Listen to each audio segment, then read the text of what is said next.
Joining us now, U.S. Trade Rep Jamieson Greer, just back from Sweden. I'm sure he's not jet lagged, but he has some news for us tonight because we understand not only do we have the European trade deal, we have the Indonesia trade deal, we have the Philippines, we have Japan, but now a new deal with South Korea, and this is another big one. Please tell us, Mr. Trade Rep, what this deal is. Sure thing, and great to be with you, Laura. Korea, as you know well, has always been very challenging on trade for the United States.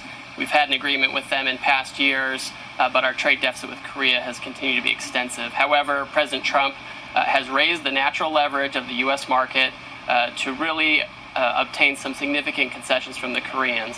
The first part of this is really an investment and purchase deal where the Koreans are going to essentially provide the president and the government, the U.S. government, with the ability to invest $350 billion in important industries like shipbuilding, which is very critical for us.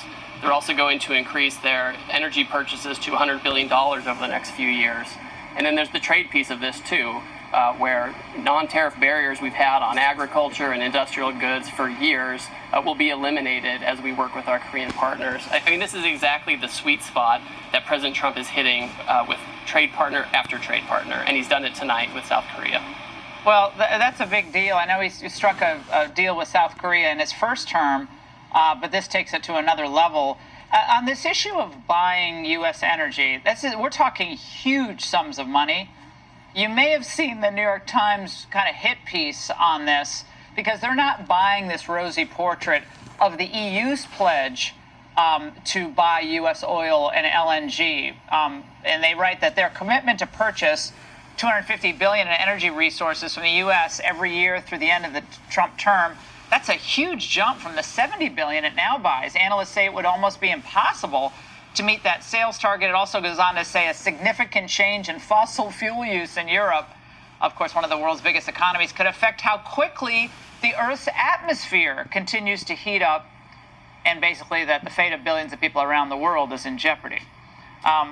Mr. Secretary, apparently you're going to be killing the planet, and they're not really going to buy any of this energy. That's the New York Times take on that. Well, let me make a couple of points. First of all, the energy purchases, that was one of the first things that the Europeans brought to us. So that did not start out as a demand. It started as an offer from them, which of course the president leveraged into an even larger offer and larger sum. So this was something that was their idea. If you go